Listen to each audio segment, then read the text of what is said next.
کپڑے نکال کر نہانے چلا گیا۔ جب وہ نہا کر آیا تو وہ خود کو کافی فریش محسوس کر رہا تھا۔ وہ سونے سے پہلے اپنے روم کا دروازہ بند کرنے کے بعد کھڑکی کو بند کرنے لگا۔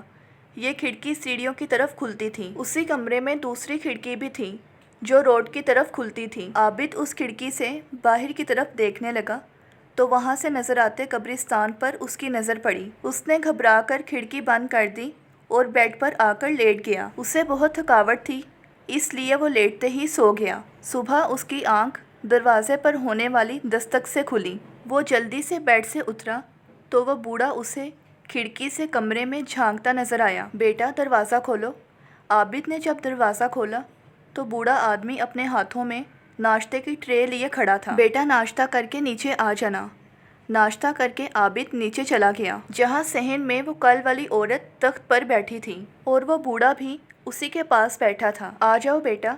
تخت پر بیٹھی ہوئی بوڑھی عورت اس کی جگہ اپنے پاس بناتے ہوئے بولی۔ میرا نام نسیمہ ہے اور میرا نام اختر ہے، وہ بوڑھا بولا۔ چلو اب تم ہمیں اپنے بارے میں بھی بتاؤ، تم کہاں سے آئے ہو؟ میرا نام عابد ہے، میں گاؤں سے شہر میں نوکری کے سلسلے میں آیا ہوں۔ اچھی بات ہے، تم یہاں آرام سے رہنا، کھانے پینے کے بارے میں فکر کرنے کی تمہیں کوئی ضرورت نہیں ہے۔ بہت شکریہ آنٹی، میں آپ دونوں کا دل سے شکریہ ادا کرتا ہوں۔ اس اجنبی شہر میں آپ دونوں نے میری بہت مدد کی ہے۔ اچھا اب میں چلتا ہوں نوکری کی تلاش میں، آپ میرے لیے دعا کیجیے گا کہ مجھے کوئی اچھی سی معقول نوکری مل جائے۔ اور پھر تھوڑے دن کی بھاگ دوڑ کے بعد اسے ایک آفس میں کلرک کی نوکری مل گئی۔ شام کو وہ دونوں میاں بیوی بیٹھے باتیں کر رہے تھے کہ عابد کا دل ہوا وہ ذرا باہر گھوم کر آئے۔ وہ دروازے کی طرف بڑھ گیا۔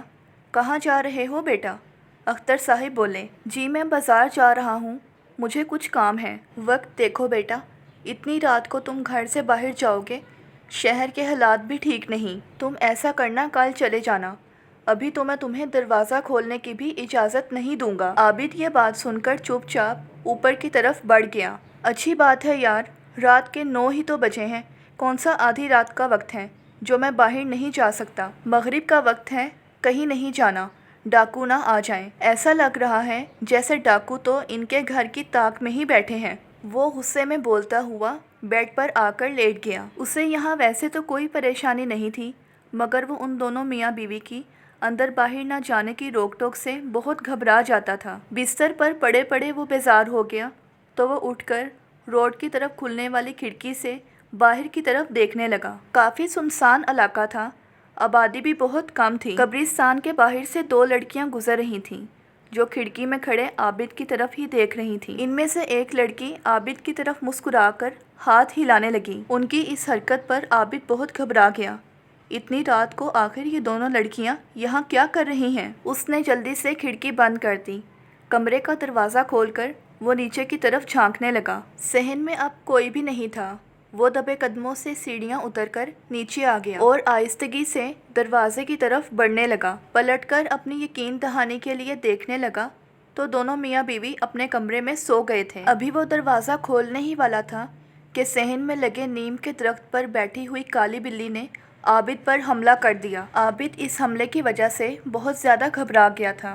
وہ کالی سیاہ بلی عابد کو بری طرح سے گھور رہی تھی۔ وہ گھبرا کر اوپر کی طرف بھاگا تو پیچھے سے کسی نسوانی قہقہے کی آواز پر وہ بدحواس ہو گیا جیسے اس کے ارادے کو ناکام بنانے پر کوئی ہنس رہا ہو۔ وہ دروازہ بند کر کے بری طرح سے کانپنے لگا اور بہت خوف محسوس کرنے لگا۔ وہ ساری رات جاگتا رہا اور کہیں فجر کے وقت اس کی آنکھ لگی۔ اگلے دن جب وہ آفس سے گھر واپس آ رہا تھا تو پیچھے سے لڑکی کی آواز پر وہ پلٹ کر دیکھنے لگا۔ کیسے ہیں آپ؟ یہ وہی 2 لڑکیاں تھیں جن کو رات کے وقت عابد نے کھڑکی سے دیکھا تھا۔ ان میں سے ایک شوق سی لڑکی مسکراتے ہوئے کہنے لگی، ہم نے اس دن آپ کو دیکھ کر ہاتھ ہلایا تھا مگر آپ نے تو غصے سے ایسے کھڑکی بند کی جیسے ہم آپ کو گولی مار دیں گے۔ اب اکثر آفس سے آتے جاتے عابد کی ان دونوں سے ملاقات ہو جایا کرتی تھی۔ جس وقت عابد آفس سے گھر آتا تھا وہ دونوں اکیڈمی سے گھر واپس آتی تھیں۔ بقول ان دونوں کے عابد کو شوخ و چنچل سی الشبہ اچھی لگنے لگی تھی۔ اب یہ دونوں ایک دوسرے کو سمجھنے لگے تھے اور عابد اپنے گھر کی طرف سے بھی مطمئن تھا۔ اب یہ پابندی سے اپنے گھر خرچہ بھیجتا تھا۔ گھر میں سبھی اس کی نوکری سے بہت خوش تھے کیونکہ اب عابد کے گھر کے حالات بہتر ہونے لگے تھے۔ ایک شام الشبا نے اس سے رات ملنے کی فرمائش کی۔ عابد کہنے لگا، نہیں الشبا، تم میرے مالک مکان کو نہیں جانتی۔ وہ مغرب کے بعد مجھے گھر سے باہر نہیں نکلنے دیتے اور میری چوکی داری کے لیے ایک بلی بھی وہاں موجود ہے۔ وہ ان کو بلی والا واقعہ سنانے لگا کہ ساتھ کھڑی فاطمہ زور سے ہنسنے لگی۔ اس کے ہنسنے پر عابد کو غصہ آ گیا اور وہ الشبا سے ملنے کی حامی بھر کر گھر واپس آ گیا۔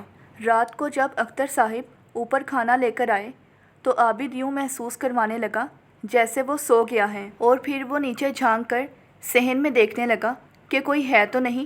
پھر وہ اطمینان سے نیچے چلا آیا۔ وہ دونوں میاں بیوی اپنے کمرے میں سو رہے تھے۔ اس نے صحن میں لگے درخت کی طرف دیکھا تو وہاں پر وہ کالی بلی بھی موجود نہیں تھی۔ سکھ کا سانس لے کر وہ دروازہ آہستہ سے کھول کر باہر چلا آیا، جہاں الشبا اس کا انتظار کر رہی تھی۔ عابد الشبا کو دیکھ کر کہنے لگا، فاطمہ نہیں آئی؟ الشبا بولی، نہیں، فاطمہ کہہ رہی تھی آج میری کچھ طبیعت ٹھیک نہیں، اس لیے تم اکیلی چلی جاؤ۔ عابد غور سے الشبا کی طرف دیکھنے لگا جو واقعی میں ہی بہت حسین تھی۔ آؤ پارک میں چلتے ہیں۔ الشبا عابد کو سامنے بنے قبرستان کی طرف لے آئی۔ اتنی رات کو وہ قبرستان میں جاتے ہوئے گھبرا رہا تھا۔ الشبا بولی، ارے ڈرو نہیں، اس قبرستان کے ساتھ ہے پارک۔ عابد الشبا کے ساتھ اس پارک میں چلا آیا۔ وہ اس پارک میں پہلی مرتبہ آیا تھا۔ الشبا اسے اپنے بارے میں بتانے لگی کہ وہ اور فاطمہ دونوں بہت اچھی سہیلیاں ہیں اور دوسرے شہر سے پڑھائی کرنے کے لیے یہاں آئی ہیں۔ ارے باتیں کرتے کرتے پتہ ہی نہیں چلا۔ عابد نے جب اپنی گھڑی کی طرف دیکھا جو رات کے 2 بجا رہی تھی۔ اف، اتنی دیر ہو گئی ہے۔ وہ گھبرا کر کھڑا ہو گیا۔ ہاں چلو، مجھے بھی واپس جانا ہے۔ الشبا بھی اس کے ساتھ گھبرا کر کھڑی ہو گئی۔ وہ دونوں باتیں کرتے کرتے پارک سے باہر نکل آئے۔ قبرستان میں کھڑا گورکن عابد کی طرف گھورتی نظروں سے دیکھنے لگا۔ اس کی نظروں سے غائب ہوتا عابد الشبا کو خدا حافظ بول کر گھر واپس آ گیا۔ گھر میں داخل ہوتے ہی اس کی نگاہ درخت پر بیٹھی اس کالی بلی پر پڑی جو عابد کو ہی گھور رہی تھی، اور ساتھ ہی اسے آنٹی کی آواز آئی، آ گئے تم؟ تمہیں منع بھی کیا تھا کہ اتنی رات کو گھر سے باہر نکلنا ٹھیک نہیں ہے، مگر تم تو سنتے ہی نہیں۔ اف، آنٹی جاگ رہی ہیں۔ عابد سر پکڑ کر رہ گیا۔ چلو اب آ گئے ہو تو کھانا کھا لو، تم نے تو رات کو بھی کھانا نہیں کھایا تھا۔ تخت پر میں نے تمہارے لیے کھانا رکھا ہوا ہے۔ باورچی خانے سے نسیمہ آنٹی کی آواز آ رہی تھی۔ عابد شرمندہ ہوتے ہوئے تخت پر پڑی کھانے کی ٹرے کی طرف بڑھ گیا اور وہیں بیٹھ کر وہ کھانا کھانے لگ گیا، کیونکہ اسے بھوک بہت زیادہ لگی تھی۔ کھانا کھانے کے بعد وہ باورچی خانے کی طرف بڑھ گیا اور بولا، سوری آنٹی، اب آپ کو دوبارہ شکایت کا موقع نہیں ملے گا، اور کھانا بہت ہی مزے کا تھا۔ یہ الفاظ اس کے منہ میں ہی رہ گئے جب اس نے دیکھا کہ وہاں کوئی بھی موجود نہیں تھا۔ وہ خوفزدہ نظروں سے آنٹی کے کمرے کی طرف دیکھنے لگا جو اپنے بیڈ پر آرام سے سو رہی تھیں۔ ارے یہ کیا ہو رہا ہے میرے ساتھ؟ وہ گھبرا کر اوپر چلا آیا۔ اگلے دن اسے چھٹی تھی۔ وہ صحن میں تخت پر بیٹھے انکل آنٹی کے پاس چلا آیا اور وہ ان سے پوچھنے لگا، آپ دونوں کی شادی کو کتنے سال ہو گئے ہیں؟ 50 سال ہو گئے ہیں ہماری شادی کو۔ میں بیاہ کر اس گھر میں آئی تھی، اولاد کے لیے بڑی دعائیں کیا کرتی تھی، پر ہوئی نہیں۔ نسیمہ آنٹی ماضی کو سوچتے ہوئے آپ دیدہ ہو گئیں۔ میرے تو بس یہی بچے ہیں۔ وہ درخت پر بیٹھی بلیوں کی طرف دیکھتے ہوئے بولی۔ عابد بولا، آنٹی، کیا آپ کو بلیاں بہت پسند ہیں؟ نسیمہ آنٹی بولی، ہاں۔